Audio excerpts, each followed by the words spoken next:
Assalamualaikum warahmatullahi wabarakatuh. Perkenalkan, nama saya Sylvia dengan NIM 905012307 dari Perbankan Syariah kelas D. Di sini saya akan membahas materi tentang kebijakan pendapatan dan kebijakan belanja ekonomi Islam. Pembahasan yang pertama yaitu kebijakan pendapatan ekonomi Islam.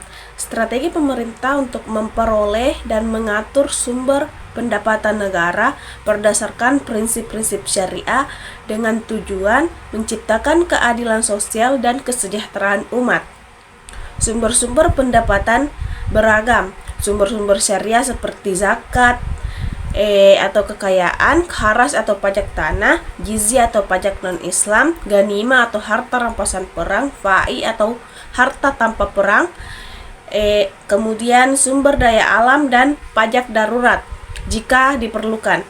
Tujuan menjamin keadilan distribusi kekayaan, memberdayakan ekonomi umat dan mengentaskan kemiskinan, meningkatkan kesejahteraan umat dan menghindari penumpukan kekayaan.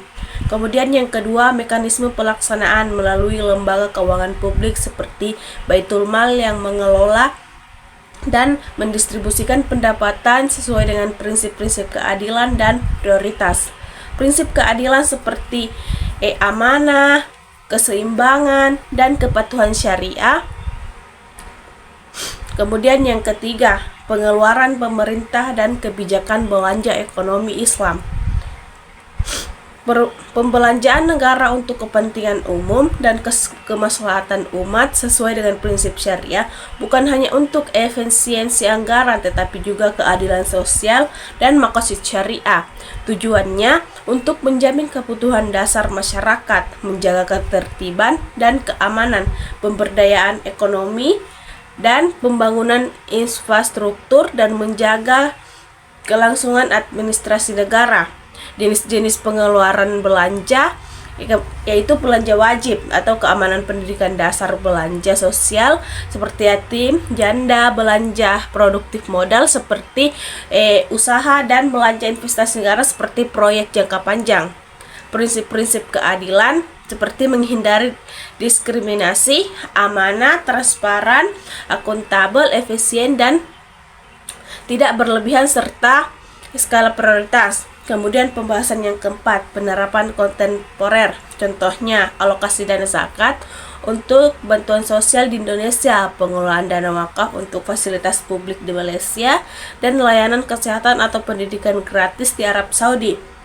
Kemudian pembahasan yang kelima, utang pemerintah. Kewajiban finansial untuk membiayai defisit atau kebutuhan darurat dalam Islam harus ditinjau hati-hati karena larangan riba dan prinsip amanah. Pandangan Islam, untuk utang diperoleh jika tidak mengandung riba, didasarkan pada kebutuhan mendesak, ada kemampuan bayar dan tidak membahayakan stabilitas keuangan. Utang bukan sumber utama dan harus transparan.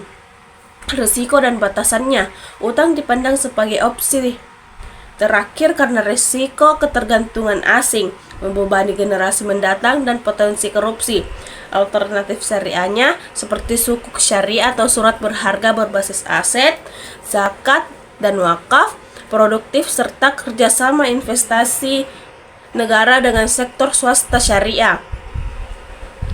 Baik, itu saja. Cukup sekian. Assalamualaikum warahmatullahi wabarakatuh.